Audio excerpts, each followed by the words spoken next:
Charge! Gang!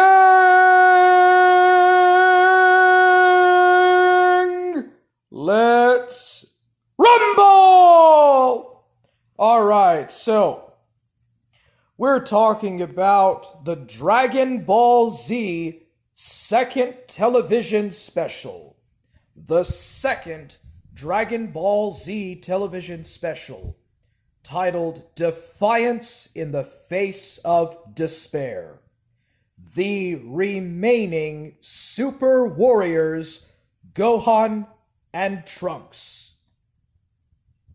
The unstoppable, merciless, killing machines, androids 17 and 18.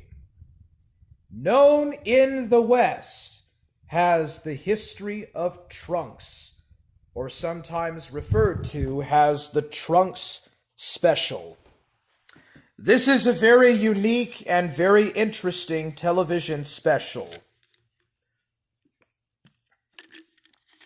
And for a lot of old school Dragon Ball Z fans, it is possibly their favorite Dragon Ball Z movie, or Dragon Ball Z special.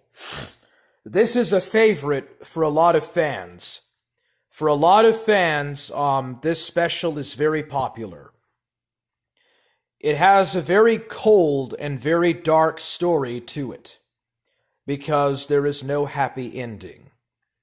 It is quite a sad and dreadful television special, but it is nevertheless important to cover in terms of helping to set the stage for the androids and Cell arc. Just as the Bardock special helped to lay the ground for the Saiyan, Namek, and Frieza arcs, the future Trunks special helps to set ground for the androids and the Cell arcs. So let's dive into it. Now, first of all, Goku at the beginning of the special dies of a heart attack due to an unknown strain of virus that has been spreading out lately. So Goku dies at the beginning of the special, and then Dr. Gero or Dr. Gyro dies or is killed by the artificial humans that he created to take vengeance for the destruction of the Red Ribbon Army.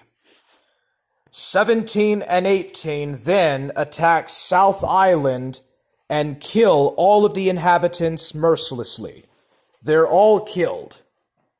They also attack West City and kill all of the inhabitants there. So Dr. Briefs and his wife and entire family and all the inhabitants of West City are killed. It's mentioned that Piccolo is the first to die. So Piccolo is killed. And because Piccolo dies, Nail, who fused with Piccolo on Namek, also dies, and God-sama, or Kami, also dies. And so Shenlong dies as well, and the Dragon Balls cease to exist.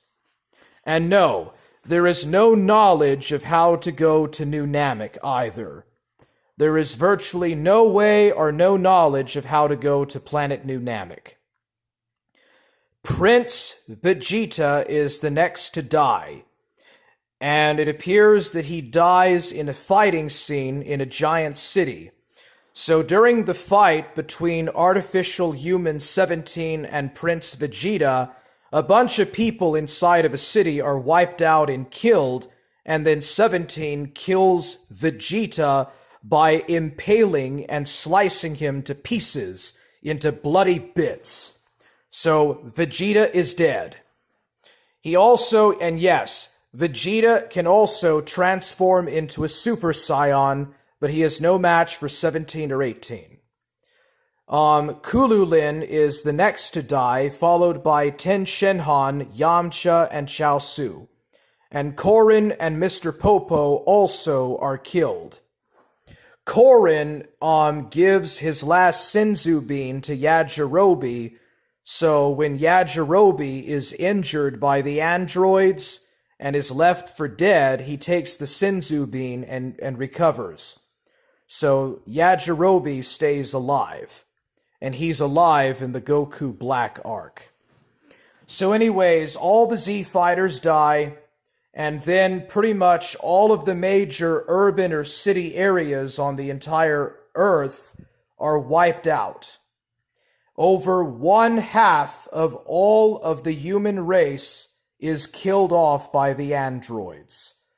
And the other half have to hide in underground bunkers, or hide in underground bunkers or in retreats or whatever. Master Roshi lives in a sub underwater with Oolong, Puar, and stuff.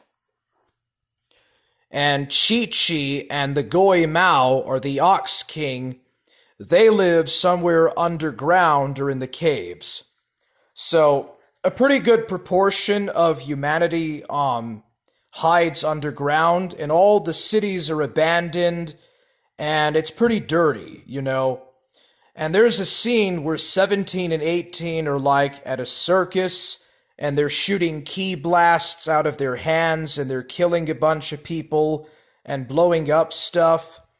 There's another scene where 18 is getting a new dress or a new costume that she likes, and because 17 is jealous, he kills the tailor that was helping 18 design the costume. He kills the tailor out of jealousy because 18 loved him, so he kills him.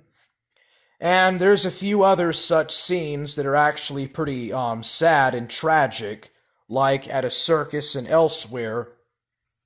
So anyways, Gohan begins to train the young Trunks and teaches him the power of Zenkai boosts and various other techniques and stuff.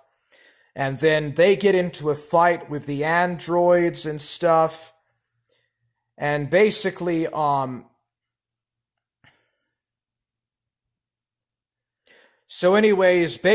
Gohan trains Trunks to be almost as strong as a Super Saiyan, but not quite a Super Saiyan. So the training that Gohan gives Trunks is a lot like the training that Goku gives Gohan in the Room of Spirit and Time, or the Hyperbolic Time Chamber.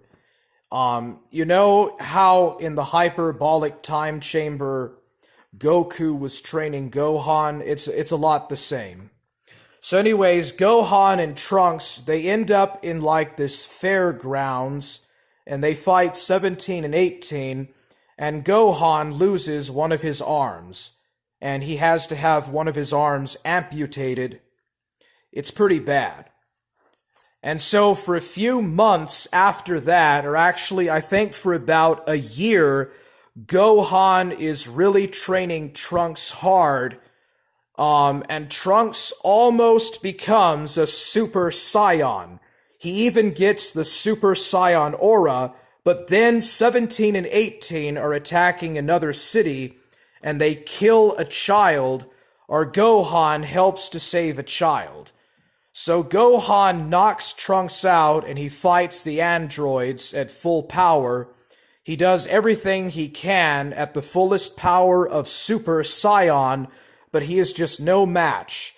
So Gohan tries to use his wits, it fails, and 17 and 18 corner Gohan. They knock him down a skyscraper, and he's in the dirt or he's in the mud.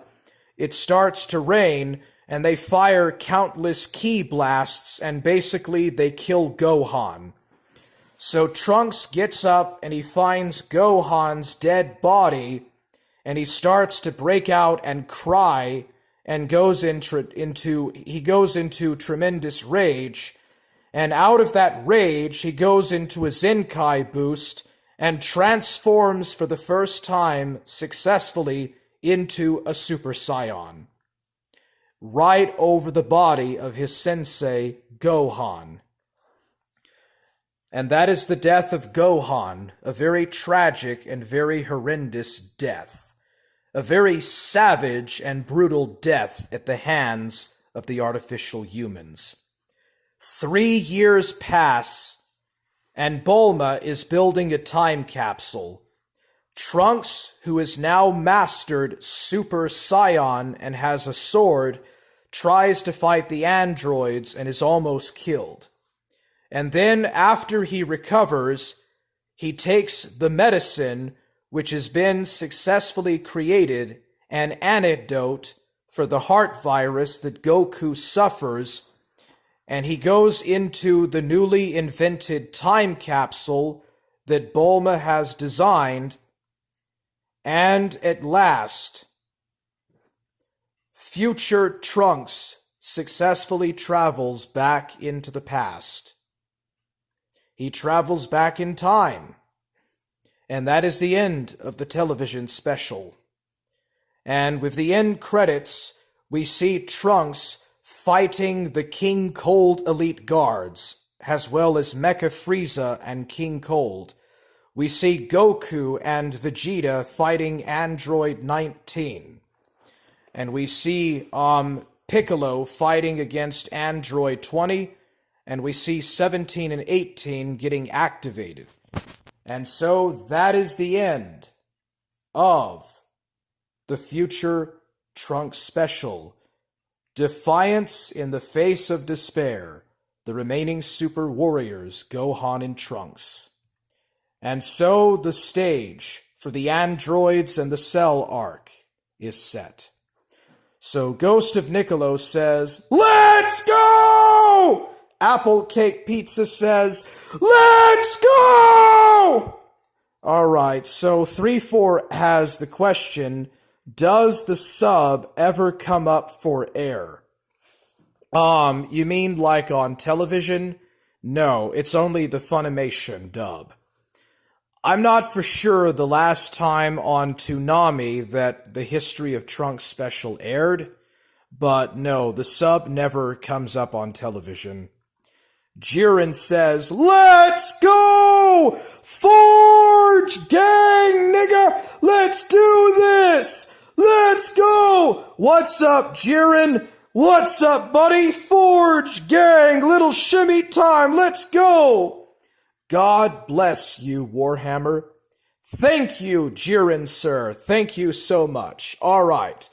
So that is every death in, the History of Trunks special. I hope you enjoyed it.